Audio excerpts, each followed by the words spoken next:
नमस्कार प्रिय दर्शकों, एक बार फिर आपका स्वागत है। हमारे हैं तो चैनल को सब्सक्राइब करें, बेल आइकॉन ऑन करें, अच्छे अच्छे कमेंट किया करें ताकि हर आने वाले वीडियो का नोटिफिकेशन सबसे पहले आपको मिले और आप उसका फायदा उठा सके। तो शुरू करते हैं आज की यह प्यारी सी कहानी, ये प्यारा सा वीडियो। प्रिय दर्शकों, किसी जंगल में वट वृक्ष पर घोंसला बनाकर एक कौवा अपने परिवार के साथ रहता था। कौवे के परिवार में उसकी पत्नी कौवी और उसके 2 बच्चे थे। दर्शकों, वह कौवा बड़ा ही निर्धन था। उसे अपने परिवार का पेट भरने के लिए कहीं दाना पानी नहीं मिलता था। वह कौवा हर रोज जंगल में दाना पानी की खोज करता, लेकिन उसे कहीं भी दाना पानी नहीं मिलता था। प्रिय दर्शकों, कौवा का परिवार इसी तरह थोड़ा बहुत जो मिल जाता उसी में अपना गुजारा कर रहा था। कभी कभी तो वह चारों रात में भूखे भी सोते थे, और जब कभी कौवा को कहीं कुछ दाना पानी मिलता तो वह उसे अपने बच्चों को लाकर देता और खुद भूखा सो जाता। प्रिय दर्शकों, एक दिन की बात है। कौवे के बच्चे बहुत भूखे थे और उनके पास खाने के लिए कोई दाना नहीं था।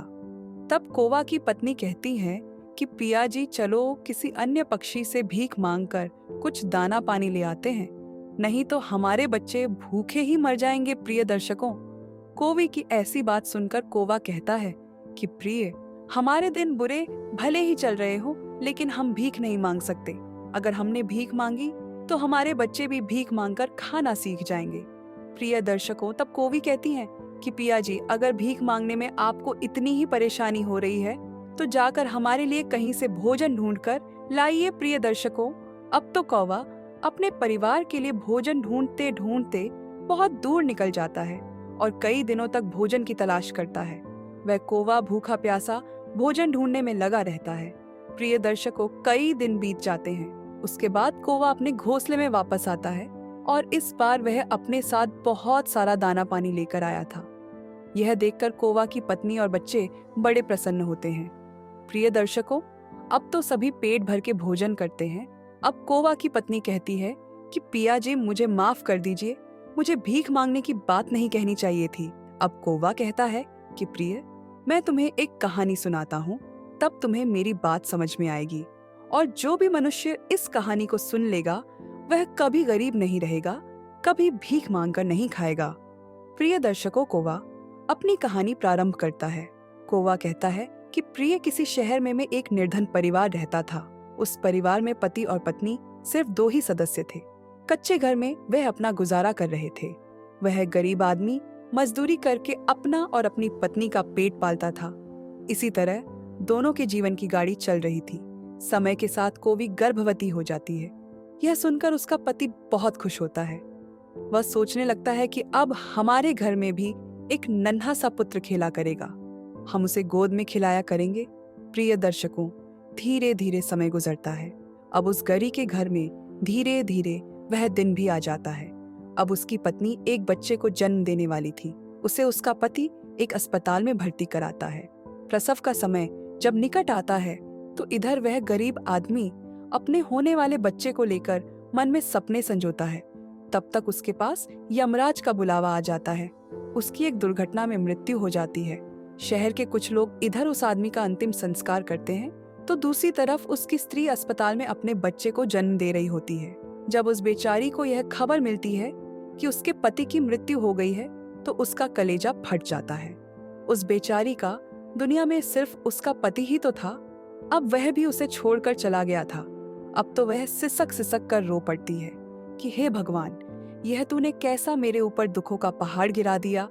मेरा जो सहारा था उसे ही मुझसे छीन लिया। कम से कम इस बच्चे का तो ख्याल किया होता जिसका अभी जन्म भी नहीं हुआ है। पैदा होने से पहले ही तुमने उसके सर से पिता का साया हटा दिया। अब कौन इस बच्चे का पालन पोषण करेगा। प्रिय दर्शकों, कौवा आगे कहता है कि प्रिय, वह दुखियारी अस्पताल में ही अपने पति को याद करके बुरी तरह से रो रही थी। उसे समझ में नहीं आ रहा था कि संतान के आने की खुशी व्यतीत करूं या पति के जाने का दुख। शहर के कुछ लोगों ने उसे समझाया, बहन, जन्म मृत्यु सब विधाता के हाथ में होता है, इसमें मनुष्य का कोई जोर नहीं चलता। यह भी कहा जाता है कि परमात्मा जो करता है अच्छा ही करता है, इसलिए जो चला गया उसका शोक छोड़िए और जो आया है उसके बारे में सोचिए। इधर कई तरीकों से लोग उस गरीब महिला को समझाते हैं। कुछ ही देर में उसने एक सुंदर से पुत्र को जन्म दिया।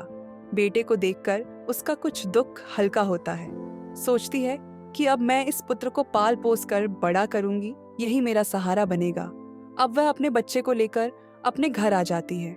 नगर के कुछ लोगों ने उस महिला की कुछ दिन तक मदद करी, लेकिन कौन हमेशा मदद करता है। जब कुछ दिन बीतते हैं तो मददगार भी पीछे हट गए। अब तो वह अपने बच्चे को लेकर बिल्कुल अकेली पड़ गई।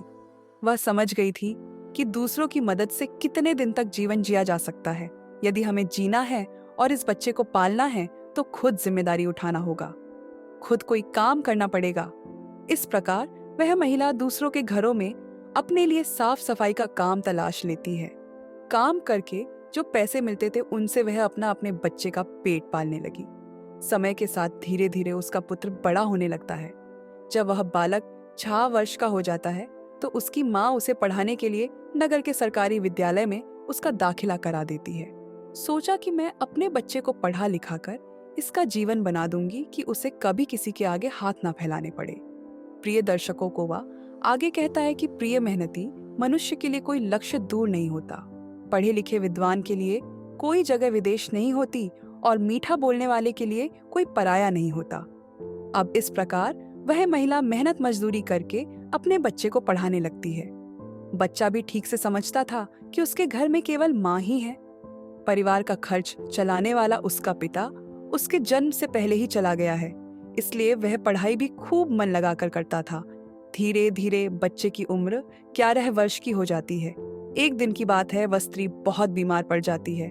उसने सोचा कोई छोटी मोटी बीमारी होगी, इसीलिए कभी उस पर ध्यान नहीं दिया, लेकिन उसकी हालत दिन पर दिन खराब होती चली गई। बीमार होने की वजह से वह काम पर भी नहीं जा पाती थी। घर में इतने पैसे भी नहीं थे कि कहीं अपना ठीक से इलाज करा लेती। माँ को अत्यंत बीमार देखकर बेटे को बहुत चिंता होती है। वह बालक कहता है, माँ तुम चिंता मत करो, मैं तुम्हारे लिए अभी डॉक्टर के पास से दवाई लेकर आता हूँ, तुम उसे खा लेना, फिर तुम जल्दी ही ठीक हो जाओगी। अपने बेटे की बात सुनकर माँ की आंखें भर आती हैं। कहने लगी, बेटा अब तुम्हें कहीं जाने की जरूरत नहीं है, मेरा भी अब समय आ गया है।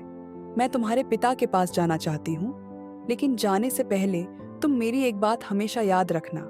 जब तेरा जन्म नहीं हुआ था तब तेरे पिता ने और मैंने एक सपना देखा था कि हम अपने बच्चे को पढ़ा लिखा कर इतना काबिल बना देंगे कि उसे हमारी तरह गरीबी भरी जिंदगी ना जीनी पड़े।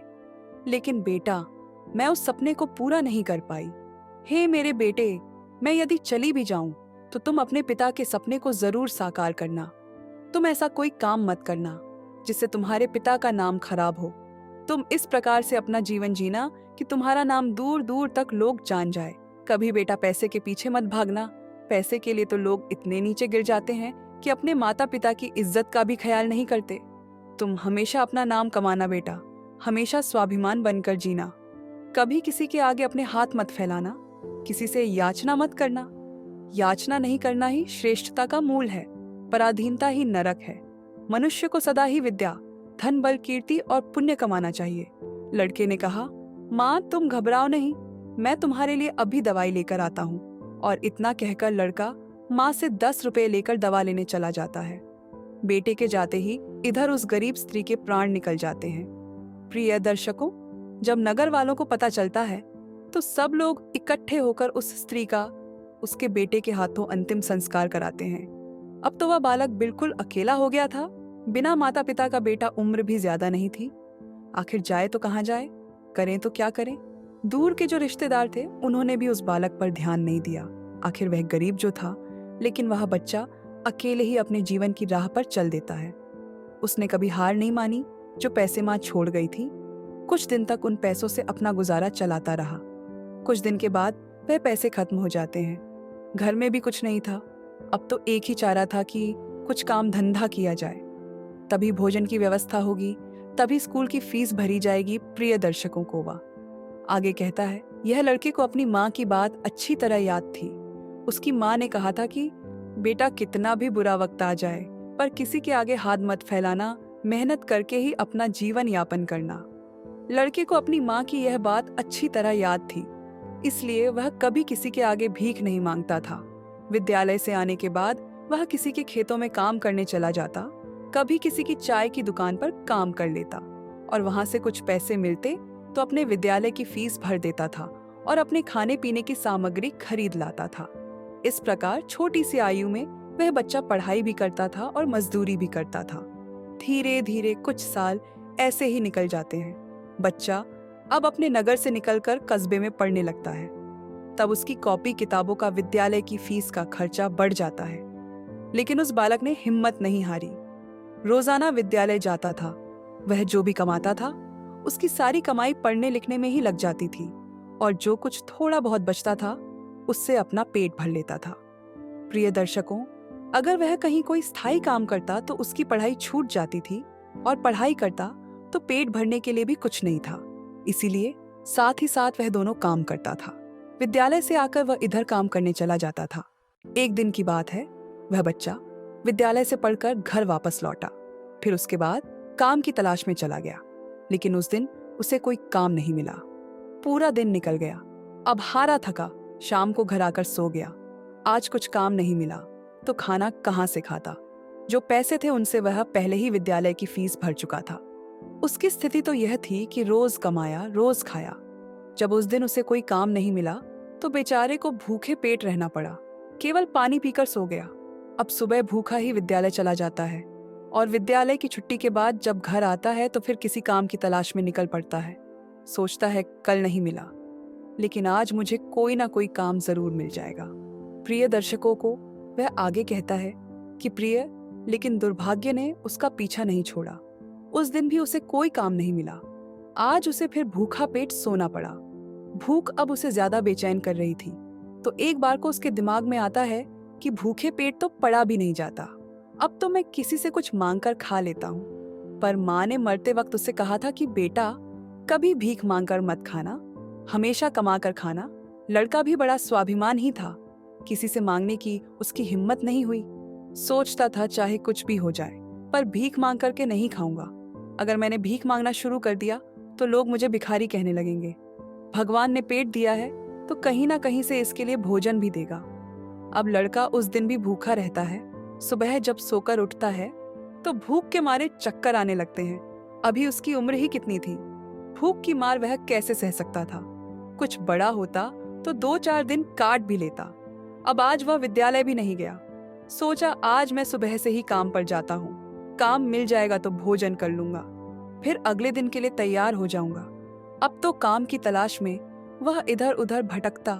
उसकी आंखों के सामने अंधेरा छा रहा था। अब तो उसे चला भी नहीं जा रहा था। फिर एक पेड़ के नीचे बैठकर सोचने लगता है कि अगर इस समय मुझे भोजन नहीं मिला तो मेरे प्राण निकल जाएंगे। मुझे कुछ ना कुछ तो करना ही पड़ेगा। प्रिय दर्शकों, अब एक बार फिर से उसके मन में भीख मांगने का विचार आता है, लेकिन उसकी अंतरात्मा फिर मना कर देती है कि तू गरीब है, भिखारी नहीं। भीख मांगेगा तो फिर भीख मांगने की आदत पड़ जाएगी और तू भिखारी बन जाएगा। काफी देर तक लड़का इन्हीं प्रश्नों में उलझा रहता है। फिर उसके दिमाग में आया कि भीख मांगना अलग बात है और मदद मांगना अलग बात है। मैं किसी से भीख नहीं मांगूंगा, पर मदद तो मांग सकता हूँ। भीख मांगना तो वह है जो मांगकर फिर लौटाया नहीं जाता, पर मदद मांगना वह है जो आप कभी भी लौटा सकते हो। लड़के ने सोचा कि मैं आज किसी से मदद मांग लेता हूँ, जब मुझे काम मिल जाएगा तो मैं लौटा दूंगा। अब तो लड़का वहां से चलता है तो उसे नगर के बाहर एक बड़ा सा घर दिखाई देता है। लड़का उस द्वार पर जाकर द्वार को खटखटा आता है। तब घर के अंदर से एक महिला निकलती है। महिला ने द्वार पर देखा कि 10-11 वर्ष का बड़ा ही उदास सा मासूम सा लड़का खड़ा है। पहले तो वहां महिला उस लड़के से पूछती है कि बेटा, तुमने दरवाजा क्यों बजाया, क्या कुछ काम है? लड़का दोनों हाथ जोड़कर कहता, हे माँ जी, मैंने दोपहर के समय आपको तकलीफ दी, इसके लिए क्षमा चाहता हूँ। तब वह महिला पूछ, बेटा क्या तुम्हें कुछ चाहिए? मैं तुम्हारी क्या मदद कर सकती हूँ? प्रिय दर्शकों को वह आगे कहता है कि प्रिय, वह महिला भी एक बच्चे की माँ थी, इसीलिए ममता का भाव उसके शब्दों में था। उस महिला के पूछने पर एक बार तो लड़के के मन में यह आया कि चलो इन मांझी से मैं कह ही देता हूँ कि मैं 2-3 दिन से भूखा हूँ और भोजन ना मिलने के कारण बहुत परेशान हूँ। लेकिन उसके स्वाभिमान ने उसे रोक लिया और वह भोजन की जगह पानी मांग बैठा। कहने लगा, माँ जी, मुझे बहुत जोर की प्यास लगी थी, इसलिए दरवाजा खटखटाया था। क्या एक गिलास पानी मिल सकता है? प्रिय दर्शकों, लेकिन वह महिला बहुत समझदार थी। उसने जब लड़के को देखा तो वह समझ गई कि बालक बहुत भूखा है। वह कहती है, बेटा तुम थोड़ी देर रुको, मैं तुम्हारे लिए पानी लेकर आती हूँ। वह महिला घर के अंदर जाती है और अपनी रसोई से एक गिलास दूध और कुछ लड्डू लेकर द्वार पर आती है और दूध से भरा गिलास उस लड़के को दे देती है। लड़के ने जब गिलास पकड़ा तो उसमें दूध था। दूध को देखकर लड़का खुश हो जाता है। लड़का मन ही मन उस माँ को दुआएं देने लगता है। महिला ने उसे पहले लड्डू खाने को दिए और कहा, बेटा दूध गर्म है, तुम पहले लड्डू खा लो, जब दूध ठंडा हो जाए तब पी लेना। लड़का जब उस महिला को देखता है तो उसे ऐसा लगता है जैसे उसकी ही माँ उसे यह दूध पीने को दे रही है। मन ही मन सोचता है, कितनी अच्छी माँ है, मैंने एक गिलास पानी मांगा था और यह दूध ले आई। उसने समझ लिया कि मैं भूखा हूँ। लड़का आराम से बैठकर लड्डू खाता है और दूध पीता है। तब वह स्त्री कहती है, बेटा क्या तुम्हें और कुछ चाहिए? लड़का सोचने लगता है कि इस दूध के बदले में मैं इस माता को क्या दे सकता हूँ। मेरे पास तो कुछ भी नहीं है। दूध पीने के बाद लड़का कहता है, माँ जी मैंने आपसे पानी मांगा और आपने मुझे दूध पिलाया, इसके बदले में मैं आपको क्या दे सकता हूँ? महिला ने कहा, बेटे मैंने तुम्हें दूध इसलिए नहीं पिलाया है ताकि तुमसे बदले में कुछ ले सकूं। महिला कहने लगी, बेटा तुम्हारा चेहरा देखकर लग रहा था कि तुम बहुत भूखे हो, तो मैंने सोचा कि पानी क्या पिलाया जाए, दूध ही पिला देती हूँ, इसीलिए मैं तुम्हारे लिए दूध ले आई। लड़के ने फिर कहा, नहीं माँ जी, आप इसके बदले में मुझसे जरूर कुछ मांगे, मैं आपको अपनी हैसियत के हिसाब से कुछ जरूर दूंगा। लड़के की बात सुनकर महिला सोचती है, यह लड़का बड़ा स्वाभिमान है। वह लड़का बार बार उससे मांगने की बात करता है तो वह महिला उसका मन रखने के लिए कह देती है कि बेटा मैंने यह दूध पिलाकर तुम पर कोई एहसान नहीं किया है, फिर भी यदि तुम मुझे कुछ देना चाहते हो तो बेटा तुम मुझे एक वचन दो कि जिस प्रकार आज मैंने तुम्हारी मदद की है, इसी प्रकार तुम भी जब कभी मदद करने लायक हो जाओ तो किसी जरूरतमंद की मदद कर देना। जिस दिन तुम किसी की मदद कर दोगे उसी दिन तुम मेरे इस एहसान से मुक्त हो जाओगे। प्रिय दर्शकों, उस महिला ने यह बात इसलिए कही थी ताकि वह लड़का अपने आप को मजबूर ना समझे और खुशी खुशी अपने घर को जा सके।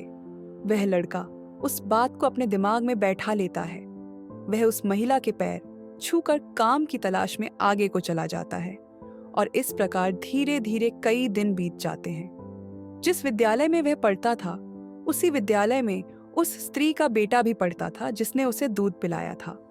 एक दिन वह महिला अपने बच्चे को विद्यालय छोड़ने जाती है तो उसने देखा कि विद्यालय में वह लड़का भी पढ़ रहा था। वह स्त्री उस लड़के को पहचान लेती है।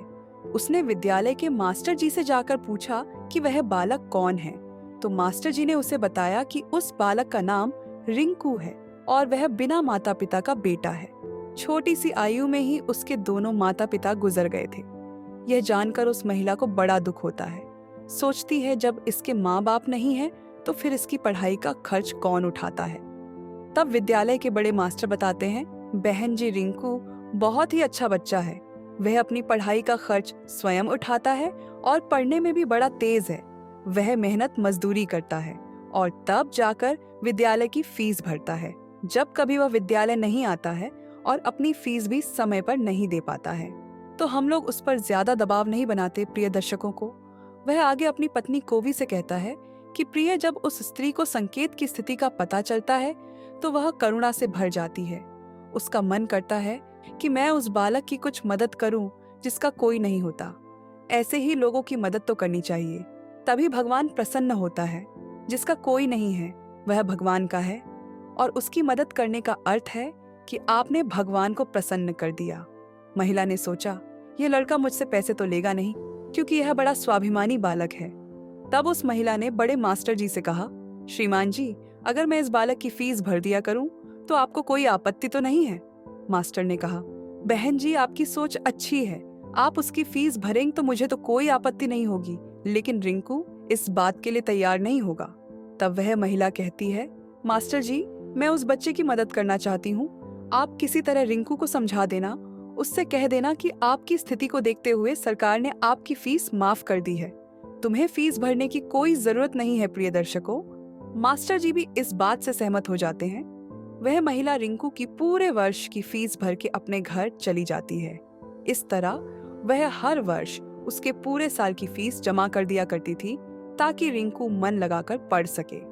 अब तो रिंकू पूरा मन लगाकर पढ़ता था और अपने खाने पीने के लिए किसी दुकान पर काम कर देता था। प्रिय दर्शकों को आगे कहता है कि प्रिय डूबते को तिनके का सहारा ही बहुत होता है।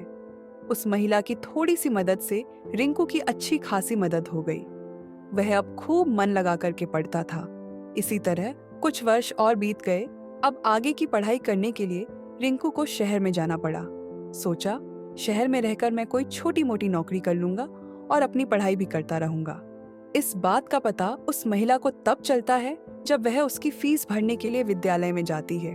वह महिला जब संकेत की फीस जमा करती तो मास्टर जी लोग बताते, बहन जी रिंकू आगे की पढ़ाई करने के लिए शहर चला गया है, अब तुम्हें उसकी फीस जमा करने की कोई जरूरत नहीं है।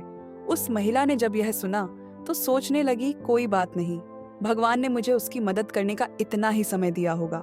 हे भगवान, उस बालक पर दया दृष्टि बनाए रखना, वह जहां भी रहे खुश रहे। इस प्रकार वह स्त्री अपने घर लौट आई और अपने घर गृहस्थी की दुनिया में व्यस्त हो गई। प्रिय दर्शकों, उधर रिंकू शहर में जाकर अपनी पढ़ाई करने लगा। चलाने के लिए उसने एक नौकरी तलाश कर ली। इस प्रकार 25 वर्ष बीत जाते हैं। ना तो रिंकू उसे महिला से मिल पाता है, न वह महिला रिंकू से मिल पाती है।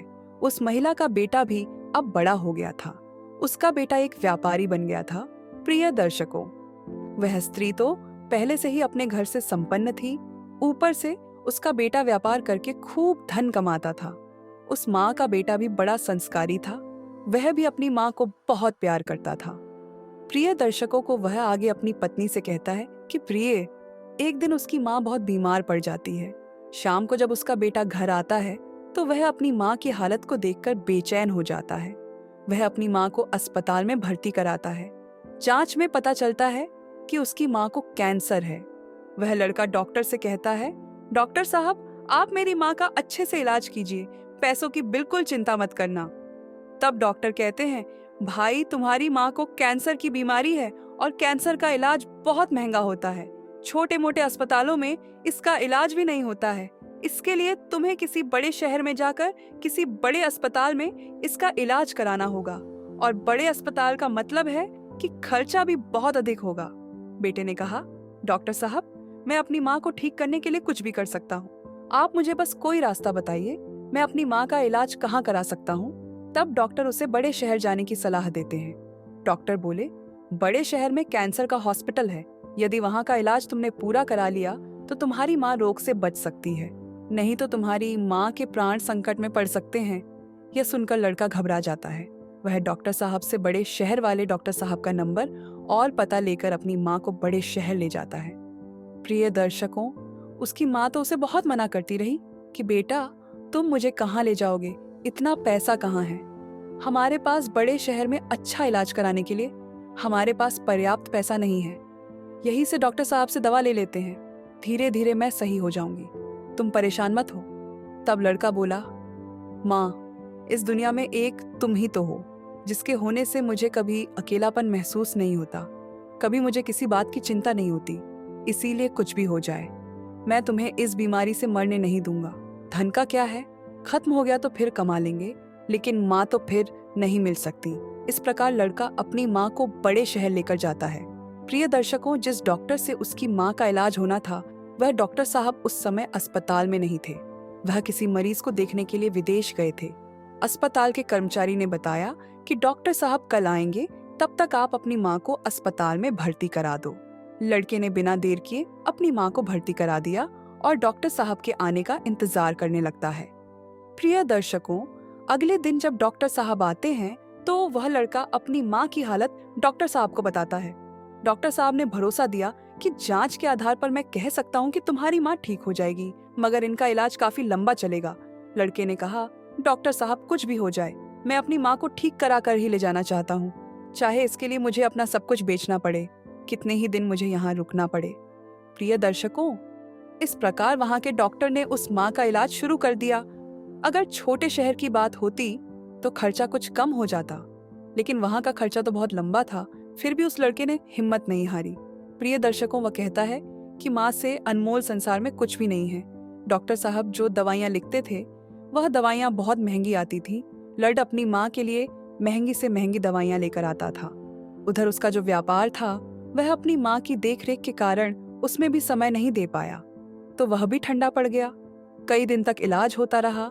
धीरे धीरे माँ की हालत में सुधार होने लगा। बेटे के पास जो जमा पूंजी थी वह खत्म होने लगी। इधर माँ को जब पता चलता है कि बेटे के पास अब पैसे नहीं रहे, तो माँ कहती है, बेटा तुम इतनी महंगी दवाइयाँ क्यों ले रहे हो? कहाँ से डॉक्टर साहब की फीस भरोगे? कहाँ से दवाइयों का खर्च उठाओगे? तुम्हारा व्यापार भी बंद हो गया है। तब बेटा कहता है, माँ तुम चिंता मत करो, मैं तुम्हारा इलाज, अपना मकान दुकान सब कुछ बेच कर कराऊंगा। माँ भी बेटे की जिद के आगे बेबस हो जाती है। वह लड़का अपनी माँ का इलाज निरंतर जारी रखता है और धीरे धीरे 1 महीना बीत जाता है। प्रिय दर्शकों, वहां पर एक बात बड़ी ही विचित्र थी। उस अस्पताल का जो सबसे बड़ा डॉक्टर था, वह जब उस लड़के की माँ से मिलने आता था तो 2-4 घंटे उस माँ के पास बैठकर बातें किया करता था। यह देखकर माँ को भी बड़ा अच्छा लगता था कि अजीब डॉक्टर है, इतना बड़ा डॉक्टर है जिसे बिल्कुल भी फुर्सत नहीं है। वह मुझसे बात करने के लिए इतना समय कैसे निकाल लेता है। प्रिय दर्शकों, इस प्रकार कई दिन बीत जाते हैं। तो एक दिन वह लड़का डॉक्टर के पास में जाता है और डॉक्टर साहब से पूछता है कि डॉक्टर साहब, अभी मेरी माँ का इलाज कितने दिन और चलेगा? डॉक्टर साहब उसे सारी बात बताते हैं कि भाई आप चिंता मत करो, आपकी माँ पूरी तरह से स्वस्थ हो चुकी है। मैं भी संतुष्टि के लिए एक बार जांच और करा लेता हूँ, उस जांच की रिपोर्ट आ जाने दो, फिर तुम अपनी माँ को घर ले जा सकते हो। प्रिय दर्शकों, अब तो उस माँ का बेटा रिपोर्ट आने का इंतजार करने लगता है। 2 दिन के बाद रिपोर्ट आ जाती है। जब रिपोर्ट आती है तो लड़का फिर डॉक्टर से मिलने जाता है और पूछता है, डॉक्टर साहब क्या मेरी माँ ठीक हो गई? कोई खतरे वाली बात तो नहीं है? तब डॉक्टर साहब कहते हैं, भाई चिंता मत करो, रिपोर्ट अच्छी आई है, तुम्हारी माँ पूरी तरह से ठीक हो गई है, अब आप इन्हें अपने घर ले जा सकते हो। डॉक्टर की बात सुनकर बेटा खुश हो जाता है और डॉक्टर साहब को बहुत धन्यवाद देता है।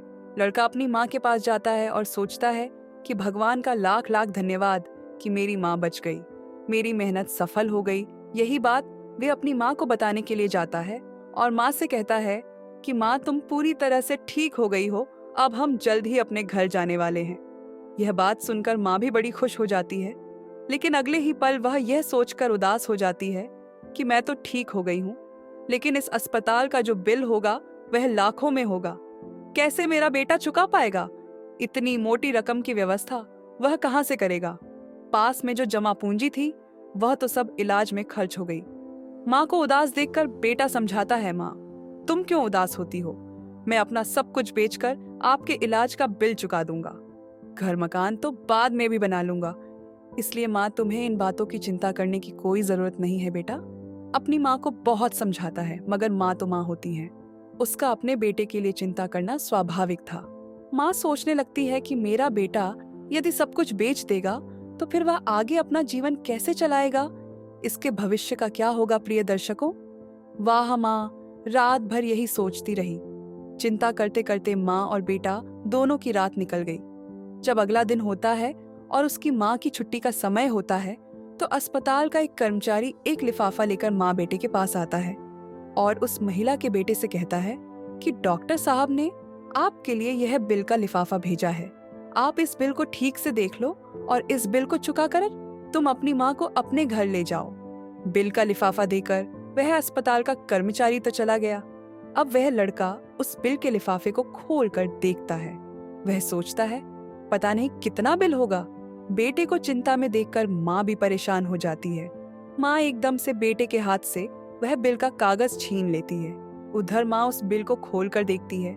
उधर अस्पताल के जो सबसे बड़े डॉक्टर थे वह भी उस समय वहीं पर पहुंच जाते हैं। इधर माँ ने जब उस लिफाफे को खोलकर देखा तो उसमें एक छोटी सी पर्ची रखी हुई थी। उस पर्ची पर लिखा हुआ था, हे माँ जी, आपने अपने बिल का भुगतान तो 25 साल पहले ही कर दिया था, जब आपने 2 दिन के भूखे बच्चे को 1 गिलास दूध और लड्डू खिलाए थे और अगले 5 साल तक उस बच्चे की विद्यालय की फीस भरी थी। पर्ची को पढ़ते ही महिला की आंखें फटी की फटी रह जाती हैं। जब उस माँ का बेटा पूछता है, माँ डॉक्टर साहब ने कितना बिल दिया है, तो वह माँ उस पर्ची को अपने बेटे को देती है। बेटा जब उसे पढ़ता है तो वह भी हैरान रह जाता है। लड़का अपनी माँ से पूछता है, हे माँ, क्या तुम डॉक्टर साहब को पहले से जानती हो? डॉक्टर साहब से तुम्हारी जान पहचान कब हुई थी? तब माँ कहती है, बेटा मैं इन्हें पहले से नहीं जानती हूँ, अभी पता चला है। बेटे ने पूछा, फिर इसमें 25 साल पहले की घटना क्यों लिखी है? तब माँ कहती है, बेटा 25 साल पहले जब तुम बहुत छोटे थे, तब तुम्हारी उम्र का एक छोटा सा लड़का भरी दोपहर में हमारे घर के द्वार पर आया था। वह भूखा प्यासा था। उसने मुझसे एक गिलास पानी मांगा था। मैंने बच्चे को देखा तो मैं समझ गई कि वह भूखा है। मैं रसोई में गई और रसोई से दूध और लड्डू लाकर मैंने उसे वहीं खाने को दे दिए। वह कई दिनों से भूखा था। उसने दूध तो पी लिया, पर वह मुझसे कहने लगा कि हे माँ, तुम्हारा यह ऋण मैं कैसे चुका पाऊंगा? तो मैंने उसका मन समझाने के लिए कह दिया था कि बेटा, जिस प्रकार मैंने आज तुम्हारी बुरे समय में मदद की है, इसी तरह जब तुम बड़े हो जाओ, मदद करने लायक हो जाओ, तो तुम भी किसी जरूरतमंद की मदद कर देना। मुझे क्या पता था कि वही लड़का जिसे मैंने एक गिलास दूध पिलाया था, वह 25 साल बाद इतना बड़ा डॉक्टर बनकर मेरी मदद करेगा। लोग तो आज लेकर कल को भूल जाते हैं, लेकिन उस बच्चे ने मेरा वह ऋण अभी तक याद रखा है। मैं इस बात को सोचकर बड़ी हैरान हूँ कि डॉक्टर साहब ही वह बच्चा है। प्रिय दर्शकों, इधर माँ बेटे आपस में बातचीत कर रहे थे, उधर वही डॉक्टर साहब उनके पीछे खड़े होकर उनकी बातें सुन रहे थे। उनकी आंखों में आंसू थे और बचपन का वह समय उन्हें याद आ गया जब वह भूखे प्यासे उस माँ के द्वार पर पहुंचे थे। डॉक्टर साहब आगे बढ़कर उस माँ को प्रणाम करते हैं और माता जी के पास बैठ जाते हैं। कहते हैं, हे माँ, मैं वही छोटा सा बच्चा हूँ जिसके स्वाभिमान की तुमने कभी रक्षा की थी। आपके कहे हुए शब्द आज भी मेरे कानों में गूंजते हैं। मैंने तुम्हारे उन्हीं शब्दों को अपना संस्कार बनाया। मैंने अपनी जिंदगी में बहुत दुख देखा है, लेकिन कभी हिम्मत नहीं हारी। मैं तुम्हारा बहुत बड़ा कर्जदार हूँ। यदि तुम मेरे विद्यालय की फीस नहीं भरती, तो आज मैं इतना बड़ा डॉक्टर बना नहीं बैठा होता। माँ, यह तुम्हारी ही देन है। मैंने तो तुम्हें उसी दिन अपनी माँ मान लिया था, जिस दिन तुमने ममता भरी छाव में बैठाकर मुंह भूखे को दूध पिलाया था। इतना कहने के बाद डॉक्टर साहब वह सारे पैसे लौटा देते हैं जो माँ की दवाई में खर्च हुए थे, और बूढ़ी माँ के चरणों में अपना सर रख देते हैं। वह माँ डॉक्टर साहब को उठाकर अपने सीने से लगा लेती है। डॉक्टर साहब और बूढ़ी माँ की आंखें आंसुओं से भरी हुई थी। जब यह दृश्य अस्पताल के सारे लोग देखते हैं तो सब देखकर हैरान रह जाते हैं। सबकी आंखें नम हो जाती हैं। प्रिय दर्शकों को वह आगे कहता है कि प्रिय, मेरी यह 4 बातें जो भी व्यक्ति समझ लेगा वह कभी गरीब नहीं रहेगा। पहली बात, मनुष्य को जीवन में आने वाले परिवर्तनों से घबराना नहीं चाहिए, बल्कि उन्हें यह सोचकर स्वीकार करना चाहिए कि उनके जीवन में कुछ और अच्छा होने वाला है। इन परिवर्तनों से मनुष्य बहुत कुछ सीखता है और वह सही राह पकड़ लेता है। जो अपने साथ हुई घटनाओं से टूट जाता है, वह कभी आगे नहीं बढ़ पाता। दूसरी बात, अंधेरा चाहे कितना ही घना हो, एक छोटा सा दीपक उसे मिटा डालता है। उसी तरह अगर जीवन में कुछ अंधेरा आ जाए तो ज्ञान रूपी दीपक से अंधेरे को मिटाकर सही रास्ता ढूंढा जा सकता है। ज्ञान वह निधि है जो रंग से राजा बना देती है, भटके को सही मार्ग दिखा देती है। तीसरी बात, आप दूसरों का भला कीजिए, दूसरों पर दया करिए। तुम्हारा भला अपने आप होता चला जाएगा। आपको अपने जीवन में अगर किसी की मदद करने का सौभाग्य मिले तो जरूर करना कहते हैं। डूबते को तिनके का सहारा बहुत हो सकता है। आपकी छोटी सी मदद से किसी का जीवन ही बदल सकता है। आपका छोटा सा योगदान किसी के लिए वरदान भी हो सकता है। मुसीबत पड़े तो घबराना मत। जब एक रास्ता बंद होता है तो 10 खुल जाते हैं। जीवन में खार तभी आता है जब मनुष्य दुख और मुसीबत की भट्टी में तपता है। कष्ट सहन करने के बाद ही मनुष्य को अनुभव मिलता है, और यह अनुभव बहुत काम आता है। चौथी बात, मनुष्य के दिन चाहे कैसे भी हो, चाहे कितनी भी कठिनाइयां उसके जीवन में आए, परंतु उसे कभी भीख मांगकर खाना नहीं चाहिए।